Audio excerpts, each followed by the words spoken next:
Karena itu jangan sampai seperti Qarun ketika dinasihati oleh kaumnya, la tafrah, jangan engkau membanggakan diri, jangan takabur atas anugerah karunia nikmat yang diberikan Allah Subhanahu wa ta'ala kepadamu. Innallaha la yuhibbul farihin, sesungguhnya Allah tidak suka terhadap orang yang membanggakan diri.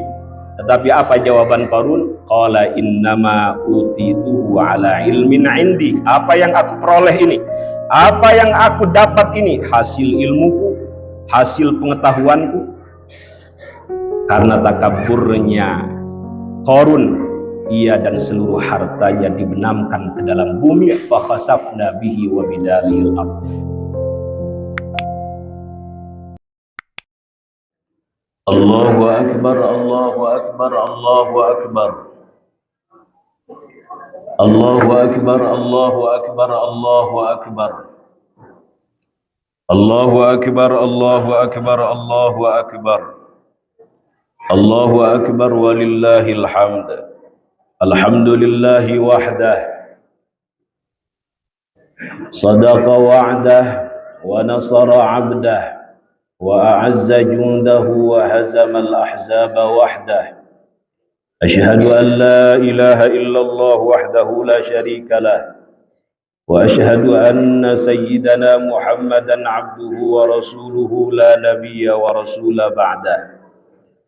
Allahumma fasalli wa sallim wa barik wa tarahham wa tahannan wa syarrif wa karrim wa majid wa 'azzim wa an'im ala sayyidina wa maulana Muhammadin ibni Abdillah wa ala alihi wa ashabihi wa azwajihi wa dhurriyyatihi wa ahli baitihi wa tabi'ihim lahum bi ihsanin ila yaumil qiyamah. Amma ba'du, fa ya ibadallah, usi nafsi wa iyyakum bi taqwallah, faqad fazal muttaqun. Faqad qala Allah azza wa jalla fi muhkami tanzilihi, a'udzu billahi minasy syaithanir rajim.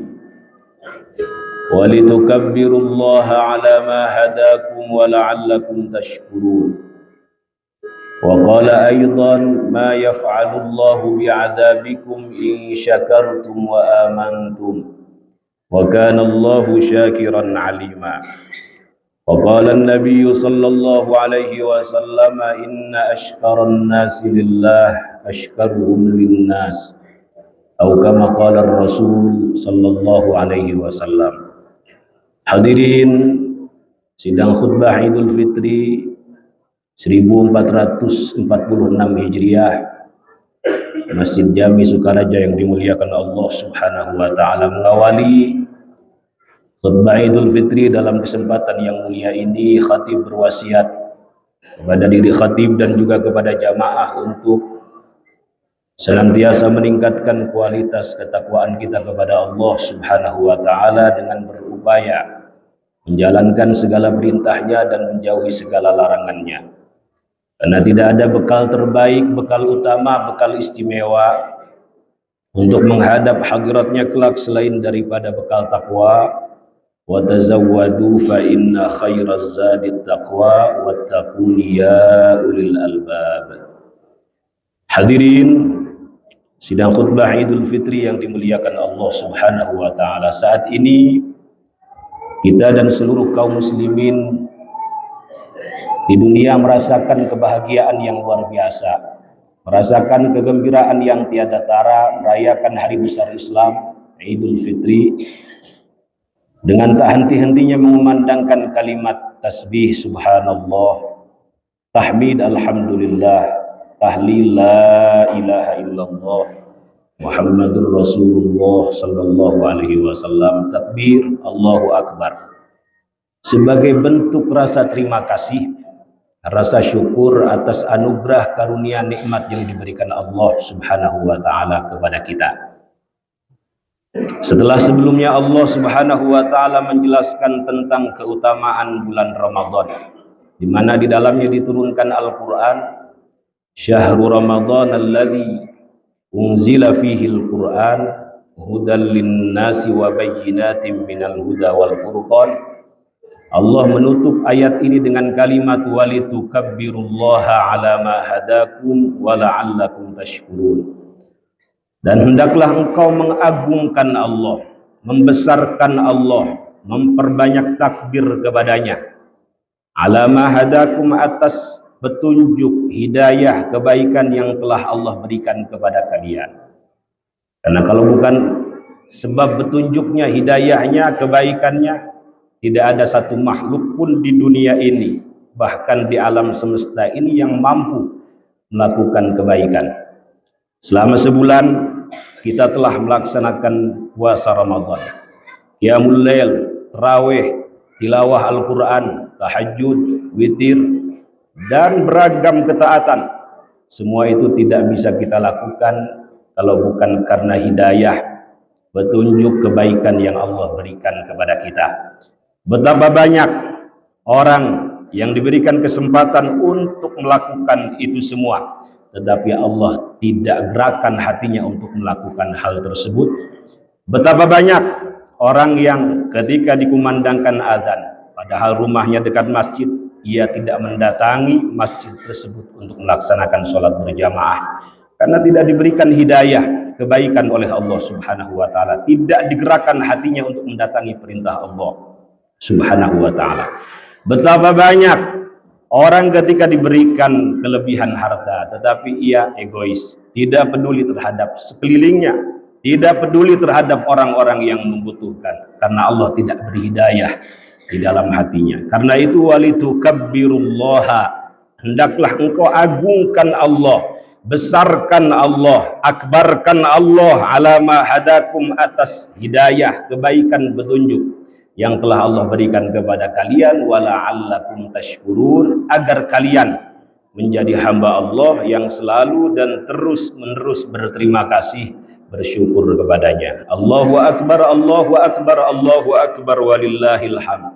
Hadirin yang dimuliakan Allah Subhanahu wa ta'ala, syukur berasal dari kata syakara yashkuru syukron, yang berarti terima kasih, atau secara bahasa bermakna membuka atau mengakui anugerah, nikmat, karunia yang diberikan Allah Subhanahu wa ta'ala.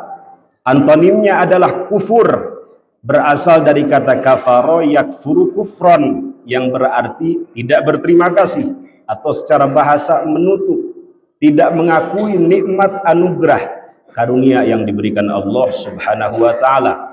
Karena itu Allah memerintahkan kepada kita agar bersyukur kepadanya, jangan kufur.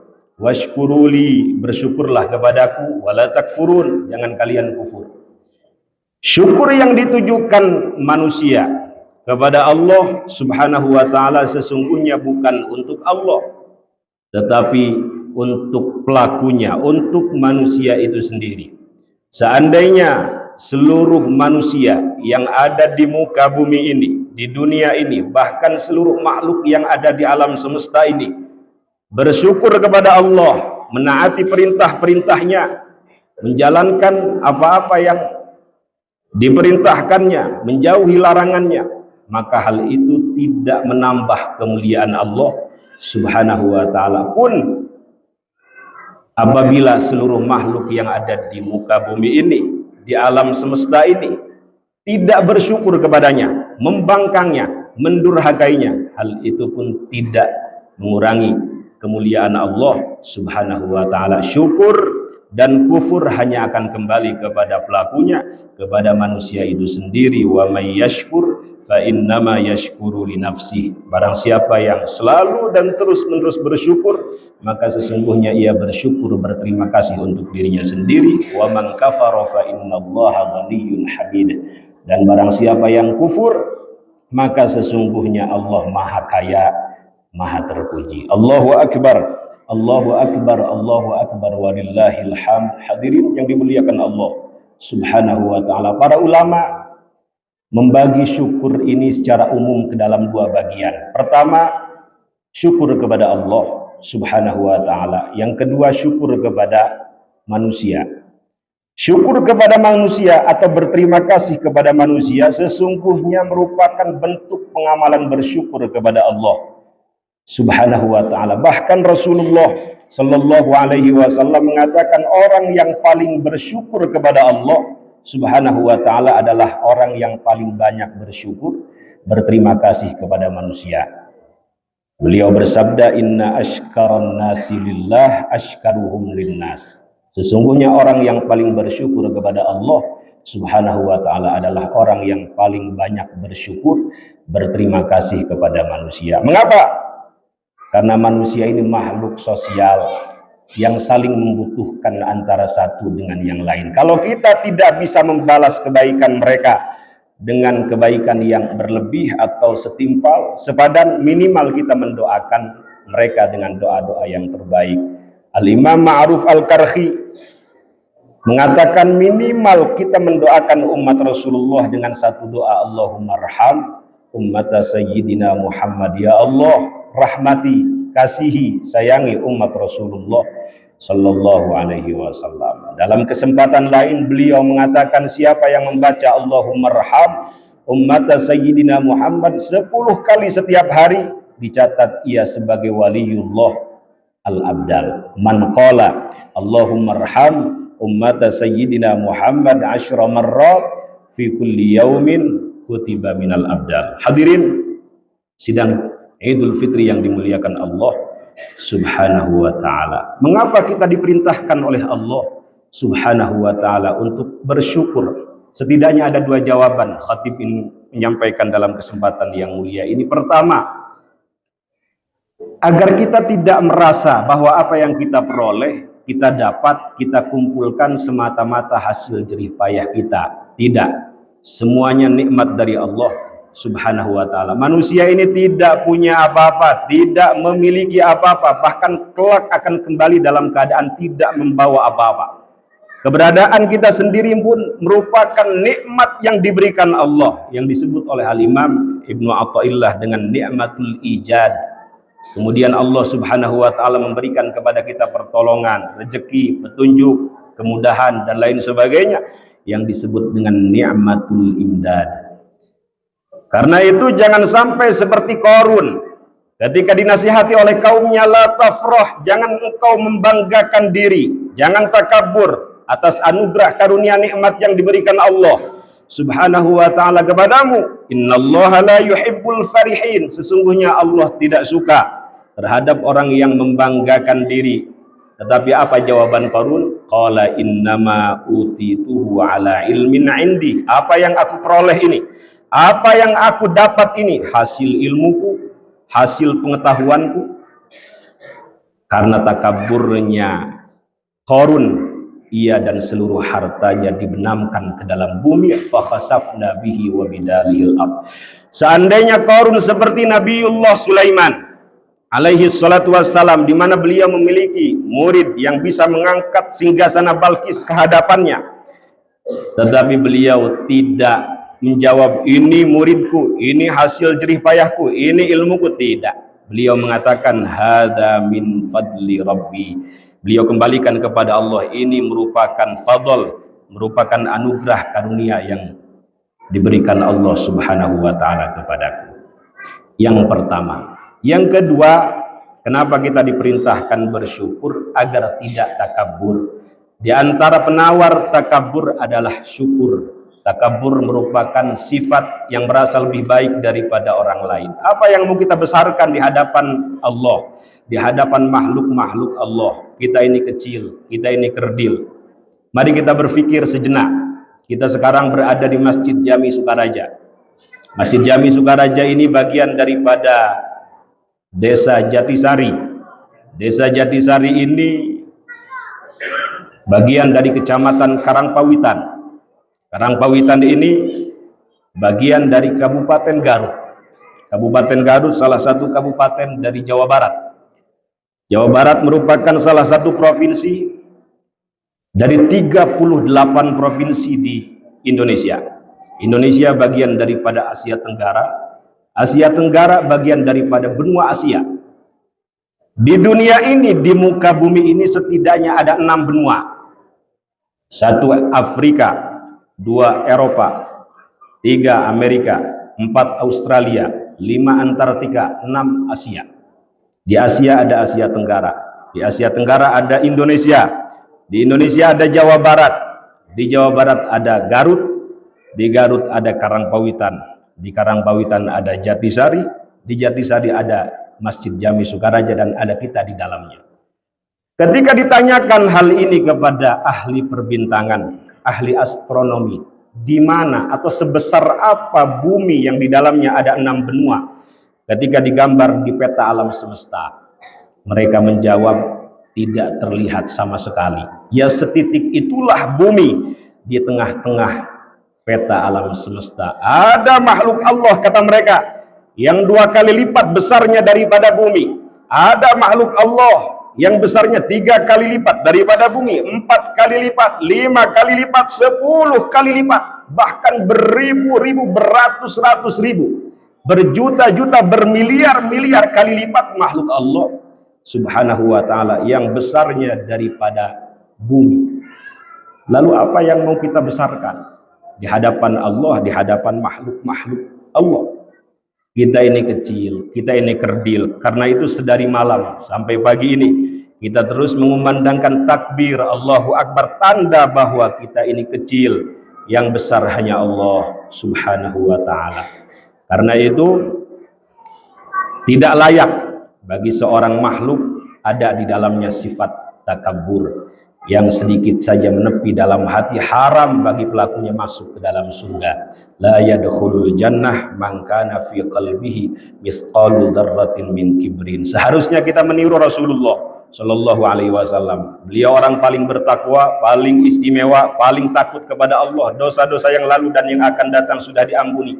Tetapi digambarkan oleh Sayyidah Aisyah, kaki beliau bengkak karena saking banyaknya ibadah. Beliau tidak jumawa, tidak takabur diberikan kelebihan seperti itu. Justru beliau menjawab dengan tawadu, afala uhibbu an akuna abdan syakura. Apakah aku tidak senang menjadi hamba Allah Subhanahu wa ta'ala yang bersyukur? Ini jawaban yang kedua. Mudah-mudahan sifat takabur ini tidak ada di dalam diri kita, karena sedikit saja menepi dalam hati, haram bagi pelakunya masuk ke dalam surga. Al-Imam Abu Hamid Al-Ghazali memberikan motivasi kepada kita agar kita terhindar dari sifat takabur. Kata beliau, apabila kita melihat anak kecil, katakan di dalam diri kita, anak kecil ini belum dicatat kesalahan-kesalahannya, dosa-dosanya, sementara kita sudah dicatat. Tentu ia lebih baik daripada kita. Terus katakan dalam diri ini orang lain lebih baik daripada kita. Kalau melihat orang tua, bagaimana agar tidak takabur? Katakan di dalam diri kita, orang tua ini telah lebih dahulu hidupnya daripada kita. Sementara kita baru kemarin sore, tentu ia telah banyak melakukan amal soleh. Ia lebih baik daripada kita. Bagaimana kalau kita melihat orang alim, ulama? Katakan di dalam diri kita, ulama ini diberikan anugerah oleh Allah. Ia mengetahui sesuatu, memahami sesuatu, sementara kita tidak mengerti sesuatu. Tentu ia lebih baik daripada kita. Bahkan kata Al-Imam Abu Hamid Al-Ghazali Hujjatul Islam, ketika kita melihat orang maksiat sekalipun, orang durhaka sekalipun, katakan di dalam diri kita, boleh jadi ia melakukan keburukan, maksiat karena faktor tidak tahu, karena faktor jahalah, sementara kita sudah tahu ini salah masih dilakukan. Tentu dalam hal ini pun ia masih lebih baik daripada kita. Bahkan kata beliau, ketika kita melihat orang kafir sekalipun, katakan di dalam diri kita, boleh jadi esok hari ia masuk Islam, lalu membawa amal soleh yang banyak, dan kemudian meninggal dalam keadaan baik, husnul khotimah. Sementara kita tidak tahu apakah akhir hayat kita su'ul khotimah atau husnul khotimah. Seharusnya kata beliau, ketidaktahuan apakah akhir hayat kita baik atau buruk, celaka atau selamat, su'ul khotimah atau husnul khotimah, menghindarkan kita daripada sifat takabur yang memang sifat ini milik khusus Allah Al-Mutakabbir, sebagaimana dalam firman-Nya, al-kibriya uridai, takabur adalah selendangku, wal izzu izari, kemuliaan adalah sarungku, faman naza'ani fi wahidin minhuma faqad adzabtuhu, siapa yang memisahkan keduanya dariku, pasti aku akan menyiksanya, pasti aku akan mengazabnya. Allahu akbar, Allahu akbar, Allahu akbar, walillahil hamd. Terakhir dan paling terakhir, bagaimana cara bersyukur? Pertama, apabila berkaitan dengan hal-hal yang sifatnya duniawi, maka dianjurkan oleh Rasulullah untuk melihat orang yang keadaan dunianya di bawah kita. Namun apabila berkaitan dengan akhirat, dianjurkan bagi kita melihat orang yang keadaan ibadahnya, spiritualnya di atas kita. Fahuwa ajdar, kata beliau. Hal itu lebih layak, lebih patut Allah tazdaru ni'matallahi alaikum, agar engkau tidak meremehkan, mengecilkan nikmat Allah subhanahu wa ta'ala yang diberikan kepada kalian. Yang kedua, memperbanyak doa. Sebagaimana Rasulullah memberikan pesan kepada Sayyiduna Mu'adz ibnu Jabal agar tidak meninggalkan satu doa selepas salat maktubah. Allahumma a'inni ala dzikrika wa syukrika wa husni ibadatik. Ya Allah, bantu aku agar aku selalu berzikir kepadamu, wa syukrika, selalu berterima kasih kepadamu, wa husni ibadatik, dan bantu aku agar ibadahku ini baik di hadapanmu. Dan terakhir, ini yang paling pokok, bagaimana cara bersyukur yang benar. Kata Al-Imam Ibnu Athaillah As-Sakandari dalam karyanya At-Tanwir fi Isqatit Tadbir, bersyukur yang benar adalah menggunakan seluruh nikmat anugerah karunia yang diberikan Allah subhanahu wa ta'ala kepada kita untuk beribadah kepadanya, bukan untuk bermaksiat. Allah memberikan kepada kita ilmu, bagaimana cara mensyukurnya? Tunjukkan orang ke jalan yang benar. Allah memberikan kepada kita kelebihan harta, bagaimana cara mensyukurnya? Bantu orang yang membutuhkan. Allah memberikan kepada kita jabatan, kedudukan, bagaimana cara mensyukurinya? Misalnya dengan membuat kebijakan yang pro rakyat, bukan pro dirinya sendiri, kelompoknya, partainya, bukan. Tasarruful imam 'ala ar-ra'iyah manutun bil maslahah. Kebijakan seorang pemimpin harus berorientasi pada kemaslahatan, kebaikan orang banyak. Mudah-mudahan khutbah ini memberikan stimulus, semangat kepada kita untuk terus berterima kasih, bersyukur kepada Allah subhanahu wa ta'ala dengan berupaya menggunakan seluruh nikmat anugerah karunia yang diberikan kepada kita untuk beribadah kepadanya. Dan kita berharap mudah-mudahan akhir hayat kita dalam keadaan baik, dalam keadaan melakukan ketaatan, husnul khotimah. Amin amin ya rabbal alamin. Barakallahu li wa lakum. Allahu akbar, Allahu akbar, Allahu akbar, Allahu akbar, Allahu akbar, Allahu akbar, walillahil hamd. Alhamdulillahi rabbil alamin, wa bihi nasta'inu ala umurid dunya waddin, wassalatu wassalamu ala asyrafil anbiya'i wal mursalin wa ala alihi wa sahbihi ajma'in. Amma ba'du, fa ya ibadallah, usi nafsi wa iyyakum bitaqwallah, faqad fazal muttaqun. Inna Allah wa malaikatahu yusalluna 'alan nabi ya ayyuhalladzina amanu sallu 'alaihi wa sallimu taslima. Allahumma salli wa sallim ala sayyidina Muhammadin sayyidil awwalin wal akhirin wa barik wa sallim radhiyallahu tabaraka wa ta'ala an kulli sadatina ashabi rasulillahi ajma'in. Amin ya rabbal alamin. Allahumma ighfir lil muslimina wal muslimat wal mu'minina wal mu'minat al ahya'i minhum wal amwat wa tabi' bainana wa bainahum bil khairat. Rabbi ighfir warham wa anta khairur rahimin. Allahumma a'inna ala dzikrika wa syukrika wa husni ibadatik. Rabbana atina fid dunya hasanah wa fil akhirati hasanah wa qina adzaban nar. Walhamdulillahi rabbil alamin. Assalamualaikum warahmatullahi wabarakatuh.